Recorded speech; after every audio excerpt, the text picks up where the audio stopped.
Eric Levine. Eric, nice to meet Nice you. to meet you, I sir. know this Good to guy. see you again. How are you? Say, Good to see you. I know this guy. Yeah. Excellent. Chief, we came out here to Scottsdale because your real-time crime center is one of the pillars for the nation when it comes to crime centers. Can you tell me exactly what that means to you? Well, first of all, thank you for the compliment. It was a labor of love. We started with one person in a radio and a TV monitor sitting in dispatch. You know, with the evolution of technology, and I've been here about 34 years, and in the last 10 years and even the last 5 years, technology has grown so much and has provided so many tools for us in public safety to better serve our communities, but it was fragmented. You know, you'd have cameras, and then we're talking about drones and license plate readers and everything. But we needed a central location to kind of centralize that and bring the technology all into one space. So we needed a location to bring the technology into one space, and then we have dedicated technicians that can read all the different technology and get it out to the folks that are responding to the calls for service right away. So we've had incredible success stories with our real-time crime center. We have a wonderful staff out there. We've invested in the technology that we need to bring it all together, and it's been a game changer for us. You are the head honcho for this whole city. How many people are you responsible for in this community? Well, we have about 250 residents, but it ebbs and flows. During the winter months, we have our winter visitors, and we see a huge uptick in our population, but you can really average it right around 250,000 folks. Yeah, and we have 700 police employees total in charge of the public safety here. So I think the unique part that Chief knows too is there's one time per year where his city triples in size. Exactly. That's during a big golf tournament. So yes. We're bringing how many for that? Like millions? Yeah, well, about 1.3, 1.4 million over one weekend. And God. Yeah, we have big numbers here. So we actually double our population within the city on any given Saturday during the open. Okay. But what a great time. It really is. Okay, so in that time, you've got this big influx. I'm guessing the real-time crime center comes into big play during that. Oh yeah. You know, the whole concept around a real-time crime center is leveraging technology to fill the gaps and also bring this amalgamation of technology all into one place, so it's very useful. And so you can imagine a footprint like even the waste management open. We can't be everywhere at once, so we have to leverage video technology, drone technology, and then feed it all so it actually makes sense to us, and that's really what the real-time crime center does. It brings it all together for us so we can make quick decisions in reference to response times. We can monitor things that we wouldn't have the personnel to monitor otherwise, and then kind of pick and choose exactly sequencing of technology as we're responding to different calls for service and things like that.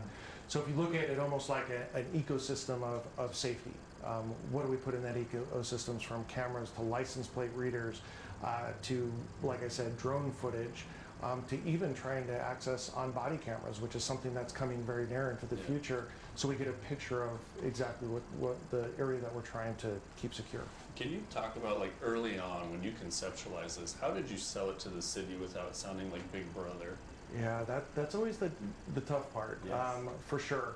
But what we did is we really talked about what the reality of it was and being cognizant of exactly what the concerns are and making sure that we understand those concerns, we appreciate and value those concerns, then we build the real-time crime center with that involved. So an example is this.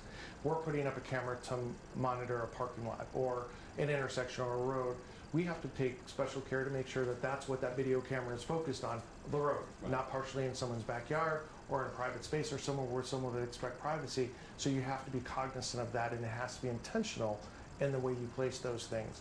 And so you build trust. Now, the good thing about our department is we have that community trust. We hire the right people that are in it for the right reasons. We train them well, and then we emphasize that you need to be fostering and maintaining the trust of the community all the time. And with that, you have the community that trusts you. So it's not a huge lift when you say, okay, we want to open up a real-time crime center, and it's going to help you be more safe, and this is what we're going to do. So we don't have such a gap, you know, to convince them that it's for the right reasons, Right. and it's not Big Brother watching you. Education, I believe, is the biggest proponent that we have to winning over our communities. 100%. When we start trying to hide things or appear to hide things, Mm-hmm. I think that's where police departments start to get in trouble. And this is why Scottsdale stands out. You guys don't just help the community through the technology you have, you let them know what you're doing. Absolutely. And you keep them in the loop. Communication is key. And that is one of the reasons why we want to come out here and you guys be the first ones that we talk about. Now, in that technology and the stuff that you guys are using to help, what has been, in your opinion, what piece of technology has really just changed the game? Well, I would say you look at the rapid evolution of technology, and so I kind of want to answer that in two parts. I think the first game changer part of it is when you have fragmented technology and you're trying to access it all, it becomes very unwieldy. The big game changer was putting it all into a central location, using a real-time crime center with trained technicians to bring it all together. From the calls coming in real time through communications, which can then be transferred, cameras can be accessed, drones can be launched, and the entire ecosystem can be monitored. That's a game changer, because then you start to have a very, very efficient response. So, for example, our Drones as First Responders program, launched by the RTCC, the call comes in, that drone can be anywhere in its service area within 85 seconds. That's amazing. That is a game changer. That's amazing. Officers going to a scene, they know exactly what they're going to encounter when they get there.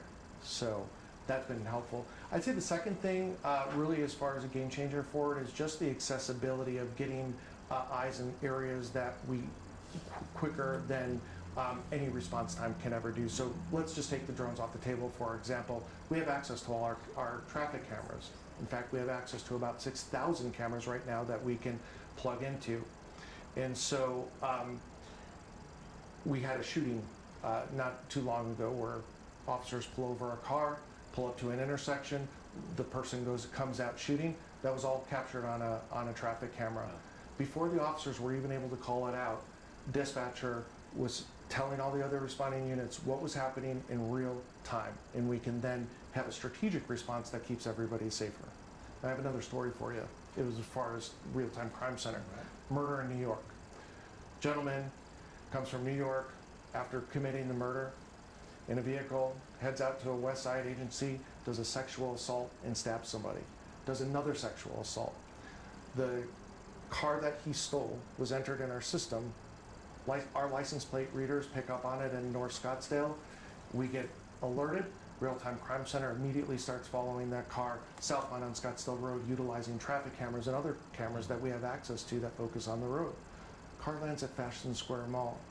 Police respond there, surround the vehicle, and is able to take the person into custody with zero injury. That's amazing. Yeah, he was armed, had a knife in, and he even admitted that his intentions were to kidnap somebody inside the mall. So that's pre-crime. That is taking something before the crime actually happens and keeping it from happening by leveraging technology.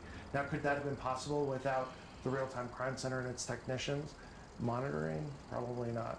Yeah, I mean, it's crazy to think about, like, from when we all started to where we're at now and how we've changed policing based on technology that's come out. 100%. That's such a great point. 34 years ago, I checked out a big brick radio, and I was hoping that on a traffic stop I'd be able to get out. Right. And our emails were written down in 3 parts and put in a mailbox. And now we've just become so much more efficient that way with the technology that we're bringing to bear.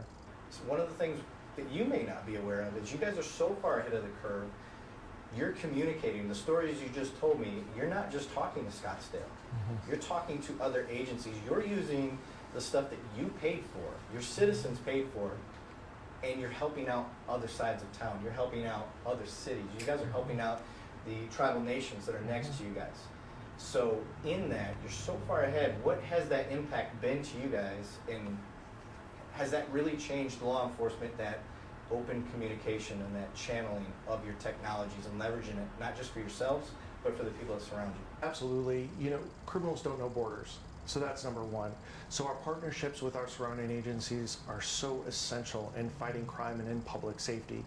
And because of that, we are constantly trying to say, hey, what kind of resources can we share with each other to make sure that if we don't have something, that other agency may be able to fill in that gap. Yeah. Or oftentimes, as a technology leader, they're relying on us. But that's important because this is crime is a regional problem. Right. And so we need to attack it that way.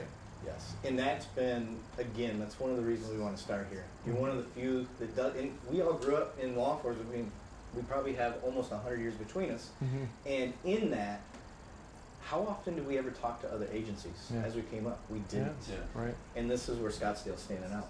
They're Yeah. not only just helping their own community, they're helping the other communities. And Yeah. sir, hats off to you. That's one of the things that we want to come out here and we want to show off. So I appreciate you being such a gracious host, letting us come do that. Glad to have you. It's always great to showcase what's working, and I really do feel we have an amazing team here at Scottsdale, and it works.